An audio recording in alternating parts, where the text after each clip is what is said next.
ओम नमः शिवाय। हर हर महादेव। दोस्तों, आज की इस वीडियो में हम बात करने वाले हैं कि आप लोगों को महाशिवरात्रि के व्रत में क्या क्या खाना है और क्या नहीं खाना है, और कौन सी वह एक चीज ऐसी है जो आपको महाशिवरात्रि के दिन खानी भी है और भगवान भोलेनाथ को चढ़ाने भी है, जिसे आपको खाने और भगवान भोलेनाथ जी को चढ़ाने से पूरे साल आपके घर में भगवान भोलेनाथ जी की कृपा बनी रहेगी और आपके घर में पूरे साल पैसा आता रहेगा। देखिए दोस्तों, जो महाशिवरात्रि होती है वह गंगा जल की हर एक बूंद की तरह पवित्र मानी गई है, शुभकारी मानी गई है।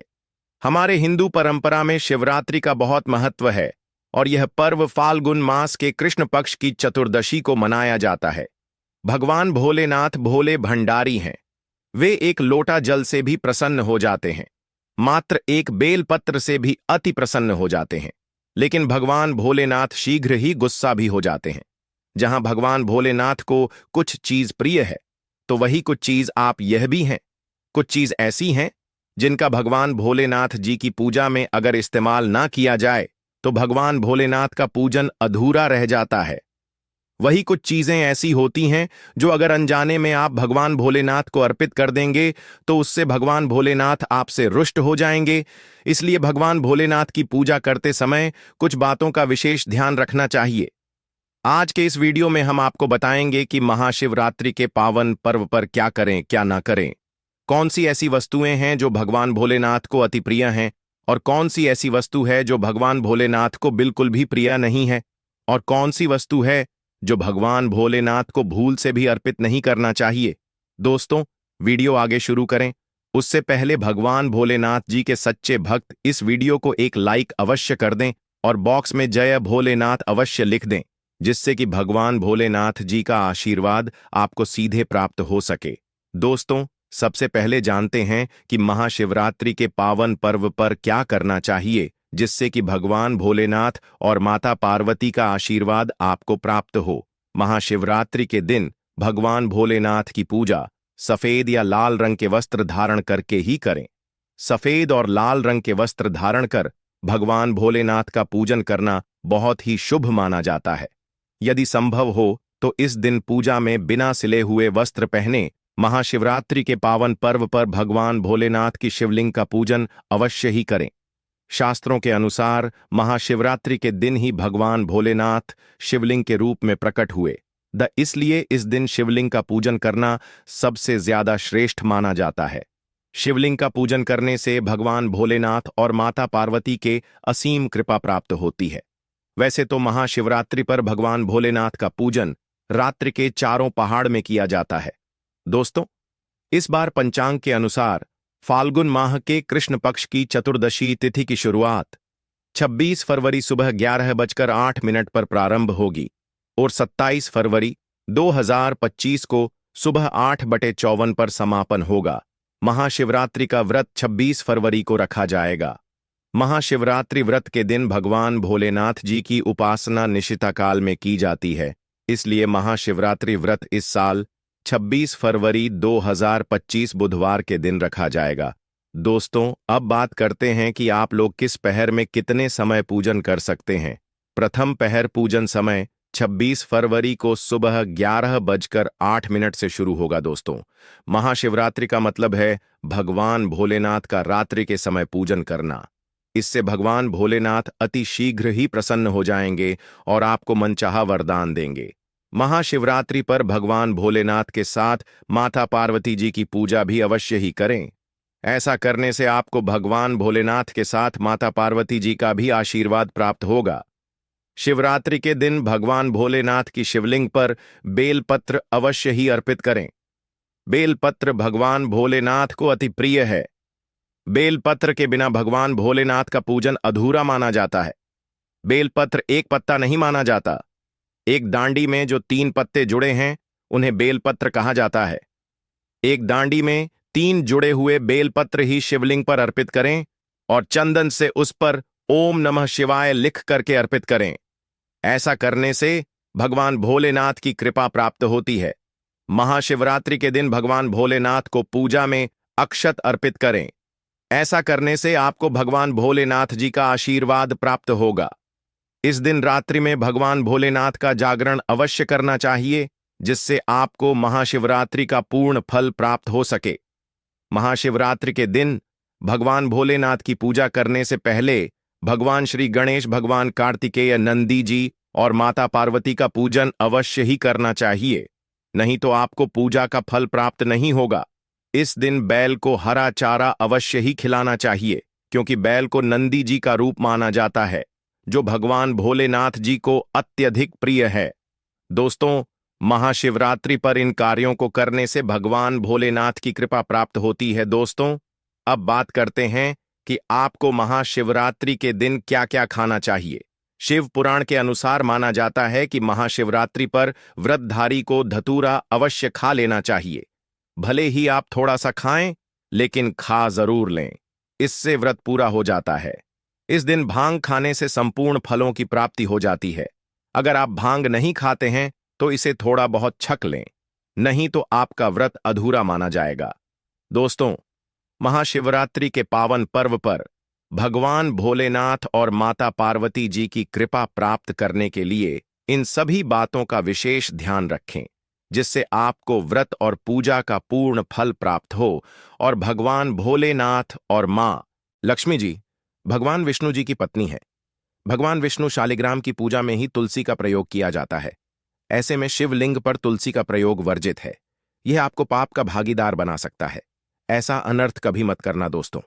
नंबर 2, सिंदूर एक प्रकार से श्रृंगार की वस्तु है जो सभी देवियों को चढ़ाया जाता है, परंतु भगवान भोलेनाथ बैरागी हैं और वह महाकाल है, इसीलिए उन्हें सिंदूर नहीं चढ़ाया जाता है। ऐसा पाप आप कभी मत करना दोस्तों। नंबर 3, शिवरात्रि के पावन अवसर पर जितना ज्यादा हो सके आपको भगवा रंग पहनना चाहिए। भगवान भोलेनाथ अति प्रसन्न होते हैं। इस दिन काले कपड़े पहनने से बचना चाहिए और मंदिर में काले वस्त्र पहनकर कभी प्रवेश न करें। दोस्तों, नंबर 4, हल्दी। सभी देवी देवताओं की पूजा में हल्दी का उपयोग किया जाता है, लेकिन कुछ का मानना है कि विनाश के देवता भगवान भोलेनाथ जी को अर्पित नहीं करना चाहिए, क्योंकि हल्दी सौभाग्य का प्रतीक है। दोस्तों, 5 के केत के फूल पौराणिक कथाओं के मुताबिक केतकी के फूल भी शिवलिंग पर नहीं चढ़ाना चाहिए, क्योंकि एक बार केतकी के फूल भगवान ब्रह्मा के झूठ में साथ दिया था। यह बात जानकर भगवान भोलेनाथ ने क्रोध में आकर केतकी के फूल को श्राप दे दिया।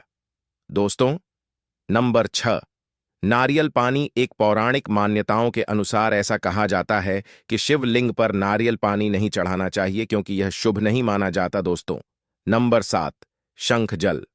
भगवान भोलेनाथ ने शंखचूर्ण नाम के असुर का वध किया था। शंख को उसी असुर का प्रतीक माना जाता है जो भगवान विष्णु का भक्त था, इसीलिए विष्णु भगवान की पूजा शंख से होती है, भोलेनाथ की नहीं। दोस्तों, नंबर 8, तिल। यह भगवान विष्णु के मैल से उत्पन्न हुआ था, माना जाता है, इसीलिए इसे भगवान भोलेनाथ को नहीं अर्पित किया जाना चाहिए। दोस्तों, नंबर 9, टूटे हुए चावल। भगवान भोलेनाथ को अक्षर यानी साबुत चावल अर्पित किए जाने के बारे में शास्त्रों में लिखा है, टूटा हुआ चावल अपूर्ण और अशुद्ध होता है, इसीलिए यह भगवान भोलेनाथ को नहीं चढ़ता। आप ऐसा अनर्थ मत करना। चावल चढ़ाने से पहले ध्यान से देख लें, कहीं चावल टूटा हुआ ना हो। खास तौर से शिवरात्रि पर यह चीजें भगवान भोलेनाथ को चढ़ाने से भी व्यक्ति का भाग्य चमक उठता है। भगवान भोलेनाथ होते हैं अति प्रसन्न। तो चलिए जानते हैं दोस्तों। नंबर 11, गंगा जल। भगवान विष्णु के चरणों से निकली और भगवान भोलेनाथ की जटा से धरती पर उतरी है, इसीलिए सभी नदियों में गंगा परम पवित्र गंगा जल से भगवान भोलेनाथ का अभिषेक करने से मानसिक शांति और सुख की प्राप्ति होती है। दोस्तों, नंबर 12, गन्ने का रस और का प्रतीक माना जाता है। शास्त्रों में इसे बहुत ही पवित्र माना गया है। प्रेम के देवता कामदेव का धनुष गन्ने से बना है। देव प्रबोधिनी एकादशी के दिन गन्ने का घर बनाकर भगवान विष्णु की देवी तुलसी की पूजा की जाती है। दोस्तों, नंबर 13, 3 पत्तों वाला बेलपत्र। 3 पत्तों वाला बेलपत्र जो कटा फटा नहीं हो, ऐसा भगवान भोलेनाथ को चढ़ाएं।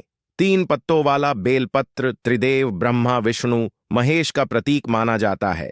महाशिवरात्रि की रात्रि के अवसर पर बेलपत्र अर्पित करने से भोलेनाथ की लोक की प्राप्ति होती है, ऐसा ग्रंथों में बताया गया है। दोस्तों, नंबर 14, धतूरे का फूल। धतूरे के फल के समान धतूरे का फूल भी भगवान भोलेनाथ को प्रिय है। इसका कारण यह है कि यह सफेद होता है और औषधीय कारणों से गुणकारी होता है। मानसिक शांति के लिए धतूरे के पुष्प को शिवलिंग पर अर्पित करें। दोस्तों, नंबर 15, चांदी के नाग नागिन के जोड़े की ग्रहों के अशुभ प्रभाव के कारण घर में सुख शांति की कमी और आर्थिक परेशानियों को दूर करने के लिए महाशिवरात्रि की रात्रि के अवसर पर भगवान भोलेनाथ को नाग नागिन के जोड़े समर्पित करें। इससे काल सर्प और नाग दोष समाप्त होता है। दोस्तों, नंबर 16, धतुरा भांग की तरह धतुरा भी एक जड़ी बूटी है। भगवान भोलेनाथ के सिर पर छड़े विष के प्रभाव को दूर करने के लिए धतूरे का प्रयोग भी किया गया था। इसीलिए भगवान भोलेनाथ को धतुरा भी प्रिय है। महाशिवरात्रि की रात्रि के अवसर पर शिवलिंग पर धतुरा अर्पित करें। इससे शत्रुओं का भय दूर होता है, साथ ही धन संबंधी मामलों में उन्नति होती है। दोस्तों, नंबर 17, भांग भगवान भोलेनाथ ने हलाहल विषपान किया। इस बीज के उपचार के लिए कई तरह की जड़ी बूटियों का प्रयोग देवताओं ने भी एक है, इसीलिए भगवान भोलेनाथ को अत्यंत प्रिय है। और से शिवरात्रि के अवसर पर भांग के पत्ते को पीसकर दूध या जल में घोलकर भगवान भोलेनाथ का अभिषेक करें तो रोगों से मुक्ति मिलती है। दोस्तों, अब बात करते हैं कि आपको महाशिवरात्रि की रात्रि व्रत में क्या खाना। देखिए दोस्तों, जो महाशिवरात्रि की रात्रि होती है वह गंगा जल की हर एक बूंद की तरह पवित्र मानी गई है, शुभकारी मानी गई है। हमारे हिंदू परंपरा में शिवरात्रि का बहुत महत्व है और यह पर्व फाल्गुन मास के कृष्ण पक्ष की चतुर्दशी को मनाया जाता है। भगवान भोलेनाथ भोले भंडारी है। वे एक लोटा जल से भी प्रसन्न हो जाते हैं, मात्र एक बेलपत्र से भी अति प्रसन्न हो जाते हैं। लेकिन भगवान भोलेनाथ शीघ्र ही गुस्सा भी हो जाते हैं। जहां भगवान भोलेनाथ को कुछ चीज प्रिय है तो वही कुछ चीज आप यह भी हैं। कुछ चीज ऐसी है जिनका भगवान भोलेनाथ की पूजा में अगर इस्तेमाल ना किया जाए तो भगवान भोलेनाथ का पूजन अधूरा रह जाता है। वही कुछ चीजें ऐसी होती हैं जो अगर अनजाने में आप भगवान भोलेनाथ को अर्पित कर देंगे तो उससे भगवान भोलेनाथ आपसे रुष्ट हो जाएंगे। इसीलिए भगवान भोलेनाथ की पूजा करते समय कुछ बातों का विशेष ध्यान रखना चाहिए। आज के इस वीडियो में हम आपको बताएंगे कि महाशिवरात्रि की रात्रि के पावन पर्व पर क्या करें क्या ना करें, कौन सी ऐसी वस्तुएं हैं जो भगवान भोलेनाथ को अति प्रिय हैं और कौन सी ऐसी वस्तु है जो भगवान भोलेनाथ को बिल्कुल भी प्रिय नहीं है, और कौन सी वस्तु है जो भगवान भोलेनाथ को भूल से भी अर्पित नहीं करना चाहिए। दोस्तों, सबसे पहले जानते हैं कि महाशिवरात्रि की रात्रि के पावन पर्व पर क्या करना चाहिए जिससे कि भगवान भोलेनाथ और माता पार्वती का आशीर्वाद आपको प्राप्त हो।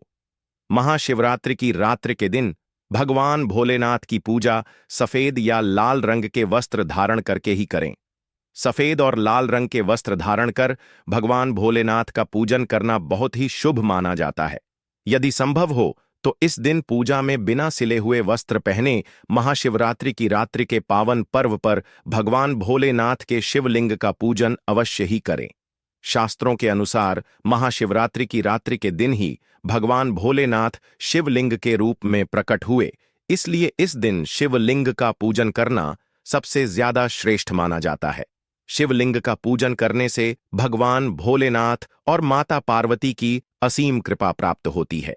वैसे तो महाशिवरात्रि की रात्रि पर भगवान भोलेनाथ का पूजन रात्रि के चारों पहर में किया जाता है।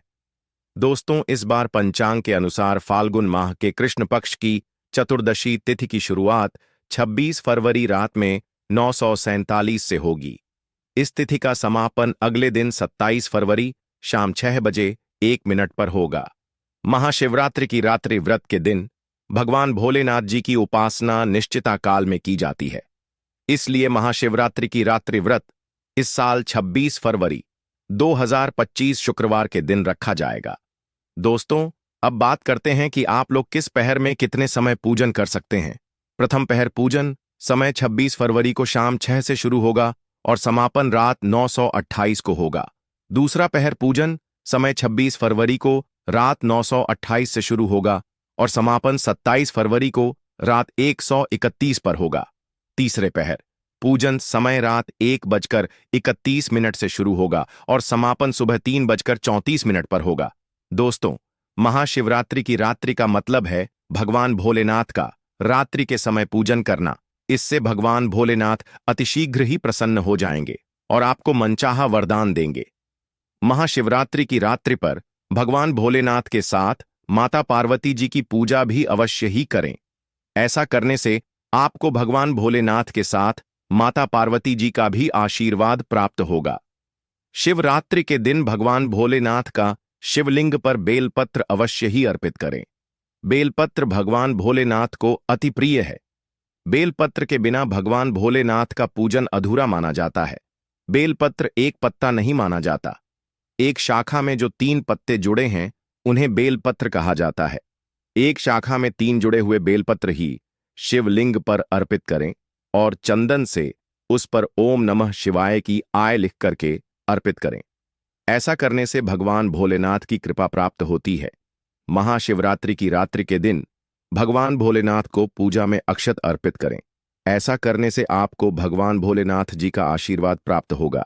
इस दिन रात्रि में भगवान भोलेनाथ का जागरण अवश्य करना चाहिए, जिससे आपको महाशिवरात्रि की रात्रि का पूर्ण फल प्राप्त हो सके।